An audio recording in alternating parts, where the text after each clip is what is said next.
Assalamualaikum warahmatullahi wabarakatuh.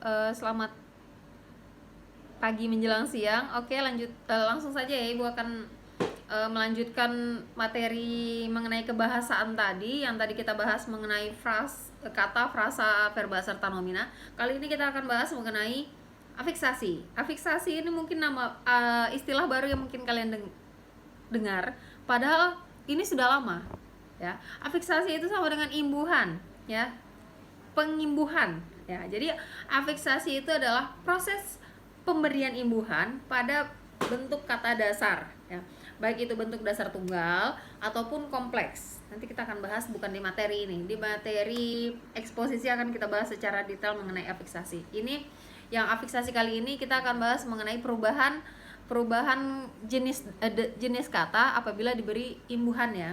Nah, jadi afiksasi ini atau yang biasa kalian kenal dengan istilah imbuhan, ya, adalah kalau afiksasi itu adalah proses pengimbuhannya, ya, atau proses pemberian imbuhan pada kata dasar, baik bentuk dasar tunggal ataupun kompleks. Terus hasil dari pembentukan afiks itu kita sebut dengan kata yang berimbuhan, ya, kata berimbuhan. Oke, suatu kata yang telah melalui proses afiksasi bisa mengalami perubahan bentuknya. Ini yang akan kita bahas. Jadi, kata dasar yang dia masuk ke dalam jenis apa? Kata dasar, ya. Ketika dia mengalami proses afiksasi, bisa berubah jenisnya ataupun tetap di jenis yang sama. Ya, jadi begitu. Afiksasi itu proses pengimbuhan, tapi apabila kata dasar diberi imbuhan, jenis kata bisa berubah.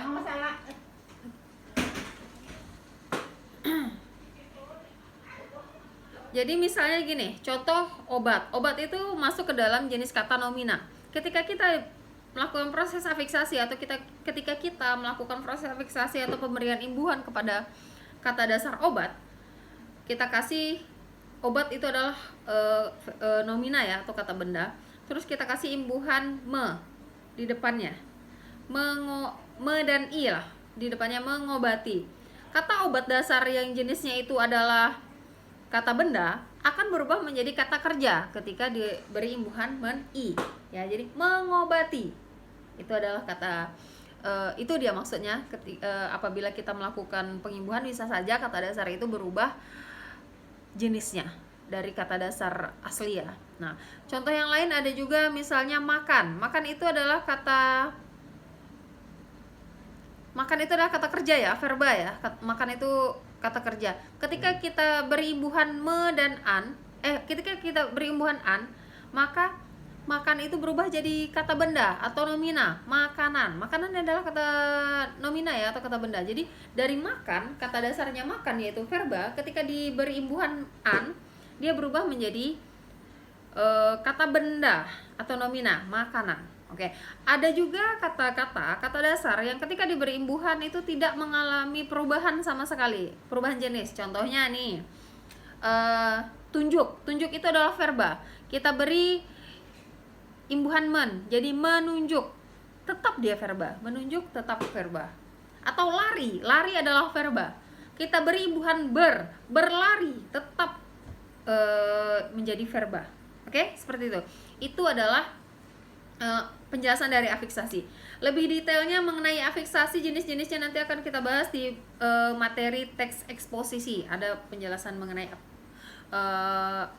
afiksasi, ya. Tapi kalau di dalam teks laporan observasi, afiksasi yang sering digunakan adalah afiksasi dasar seperti ini. Oke? Yang jelas afiksasi itu salah satu yang sering digunakan atau sering kita temui dalam teks laporan hasil observasi, ya, proses pengimbuhan seperti itu. Kata-kata yang berimbuhan sering kita jumpai di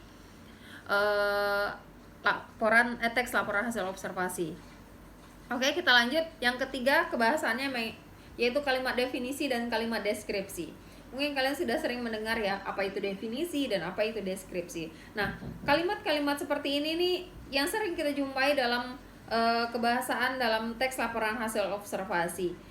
Kalimat definisi itu apa? Kalimat definisi adalah suatu kalimat yang memberikan penjelasan umum, ya. Definisi, penjelasan umum tentang suatu benda, hal, aktivitas, dan lainnya.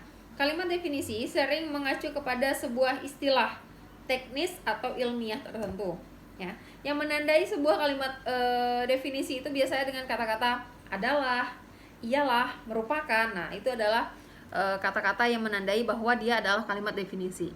Oke, contoh, wayang adalah seni pertunjukan yang telah ditetapkan sebagai warisan budaya asli Indonesia. Itu adalah kalimat definisi, di mana dalam kalimat itu menjelaskan apa pengertian dari wayang, ya. Selanjutnya ada kalimat deskripsi. Apa itu kalimat deskripsi? Kalimat deskripsi berarti menggambarkan. Jadi sebuah kalimat di mana kalimat itu menggambarkan sifat-sifat atau ciri-ciri khusus dari suatu benda.